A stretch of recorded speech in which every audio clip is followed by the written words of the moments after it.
bienvenue pour une nouvelle vidéo. Aujourd'hui, on va vous parler des Quelques petits soucis. des complications qu'il y a eu sur les poulains et sur les poulinages jusqu'à maintenant, sachant que à l'heure où on tourne cette vidéo, on est début mai et qu'il y a à peu près la moitié des poulinages prévus cette année qui se sont déjà produits. Soit 9 et il en reste 13, il me semble, 13 pour aller à 22. 9. C'est ça. Donc, c'est parti!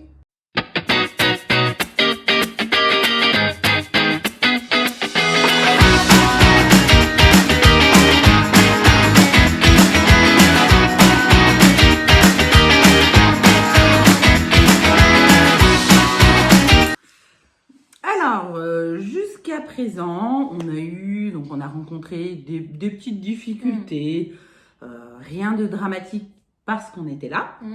Tout s'est toujours bien terminé pour les poulains, pour les mamans. Tout le monde est en pleine santé, mais on va vous répertorier les quelques cas qu'on a eus et on va commencer avec les complications qui concernent les poulains eux-mêmes.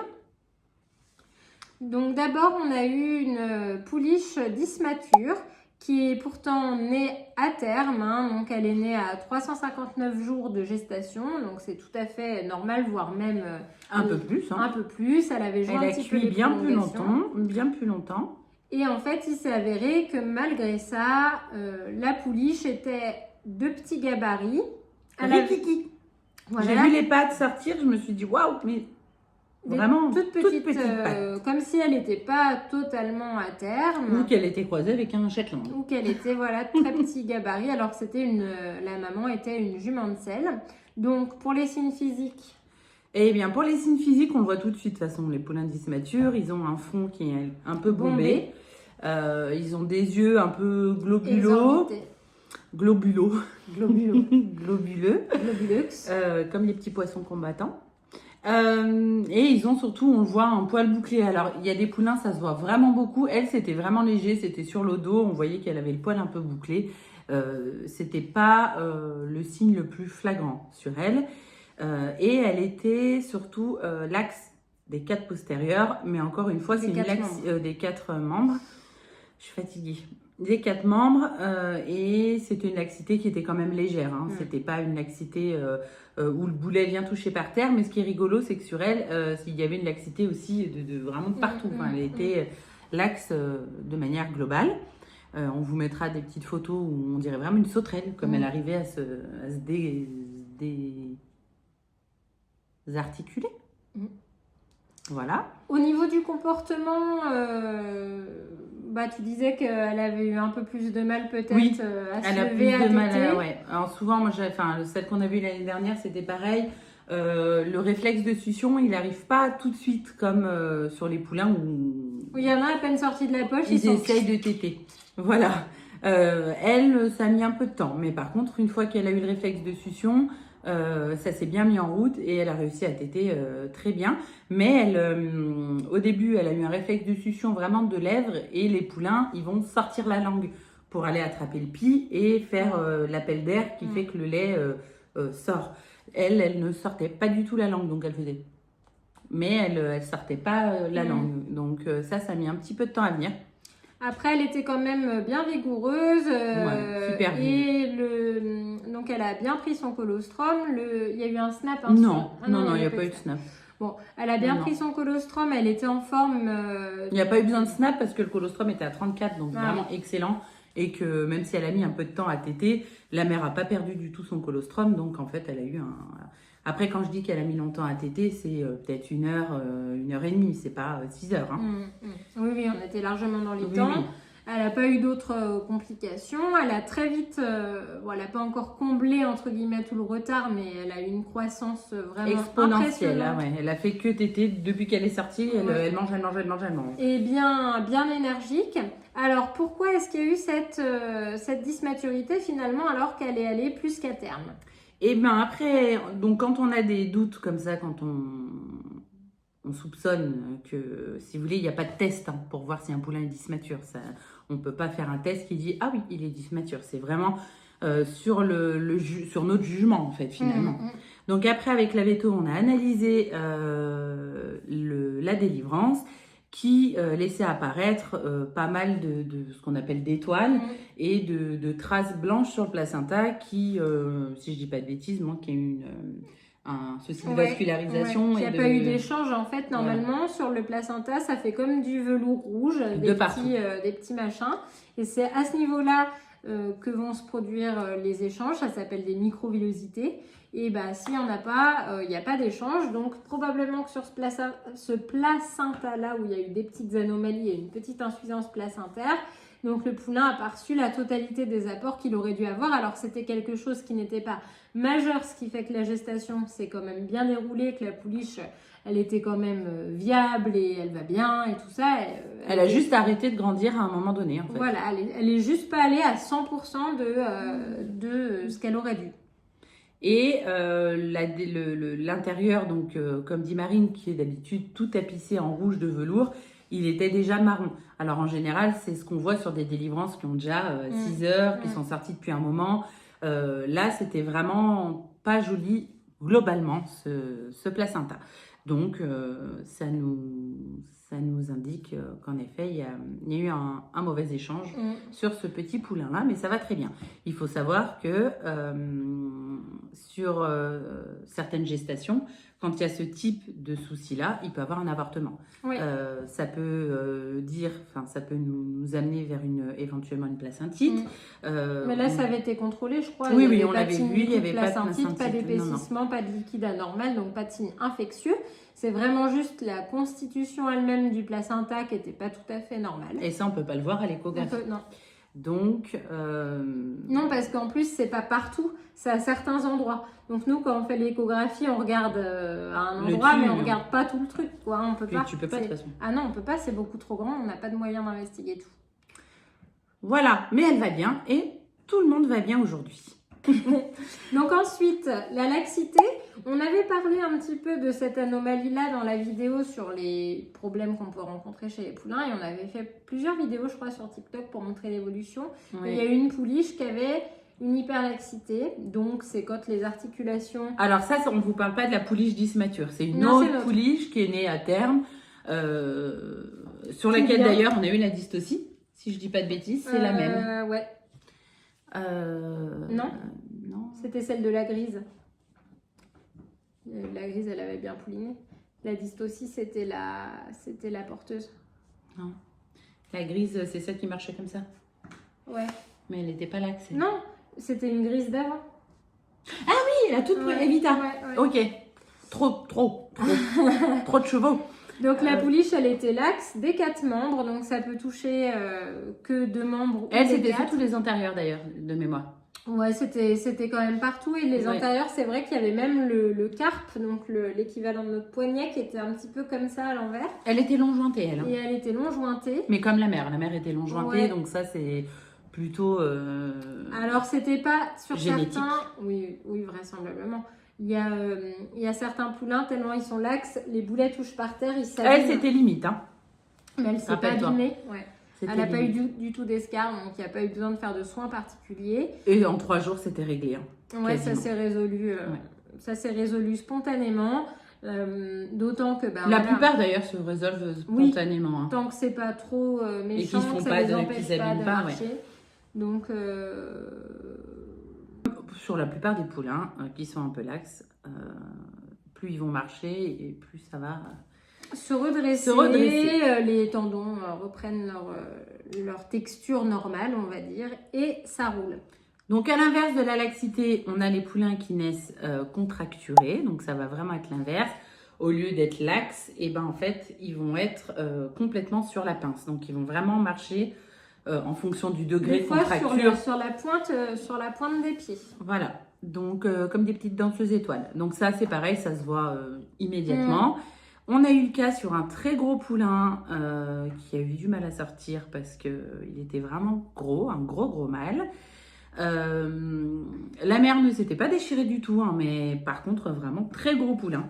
Et il est né vraiment contracturé de 3 membres sur 4. Surtout les 2 postérieurs où vraiment il marchait sur la pointe.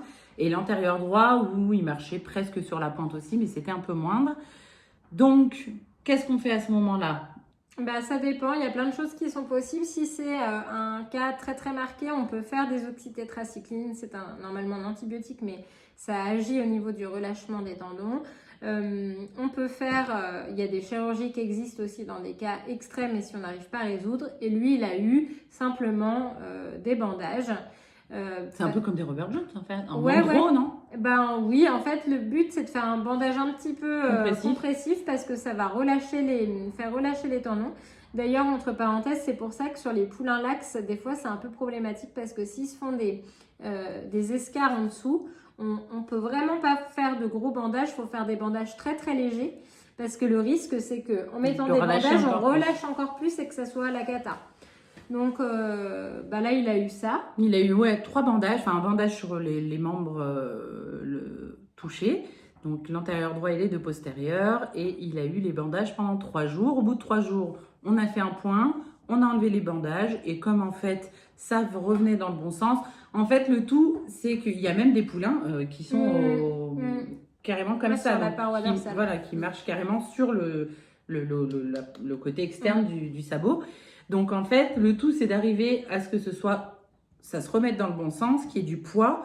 Et une fois qu'on est sur la bonne pente, dirais-je, en mettant le poids, ça va, voilà. Ça va se relâcher. Donc lui, c'était le cas.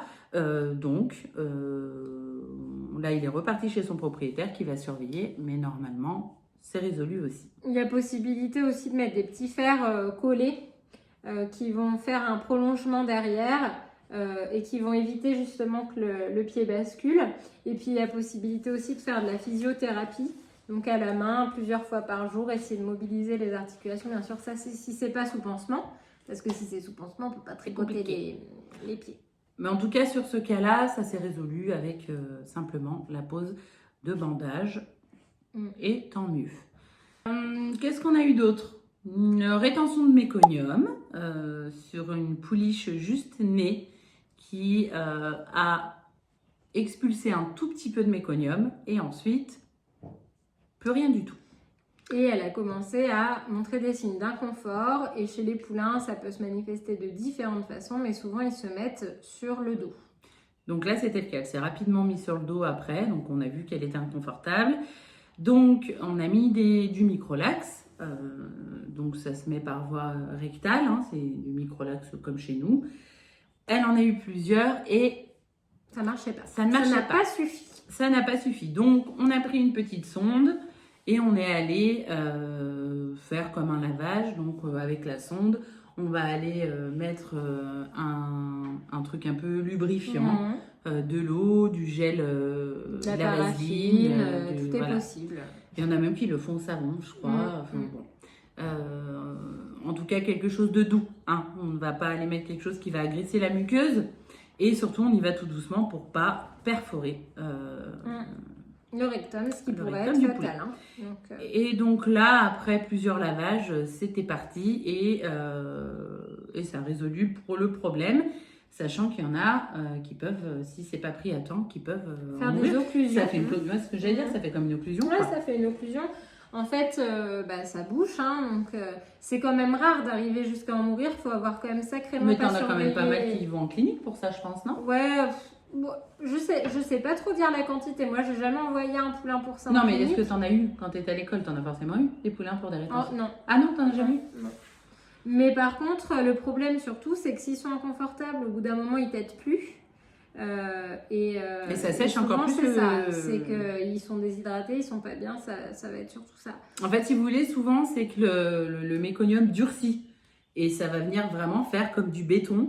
Et forcément, ça n'avance plus et ça fait super mal pour le poulain. Déjà, un méconium normal, c'est vachement dense et ça a une texture un peu visqueuse aussi, enfin, c'est un peu collant.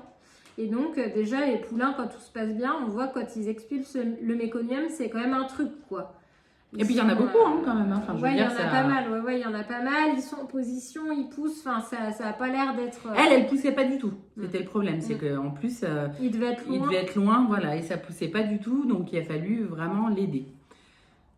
Bon, ça s'est résolu. Elle est bien allée, pas de souci. Mais encore une fois, voilà, c'est vraiment des choses qui se surveillent, hein, ce genre de petits problèmes. Ensuite, concernant les dystocies, donc les moments où on a dû intervenir pour le poulinage, intervention indispensable. Je parle pas des fois où juste on assiste un petit peu pour que ça dure moins longtemps et que ça fatigue moins la jument. Là, il y a quand même eu... Et je mets juste une petite parenthèse parce que à chaque fois on dit pour que ça aille plus vite pour la jument que ça la soulage. Mais moi je trouve que ça soulage aussi le poulain. Ah oui, parce que c'est sûr. Au-delà de la mère qui va pousser moins longtemps, bah, le poulain il est moins...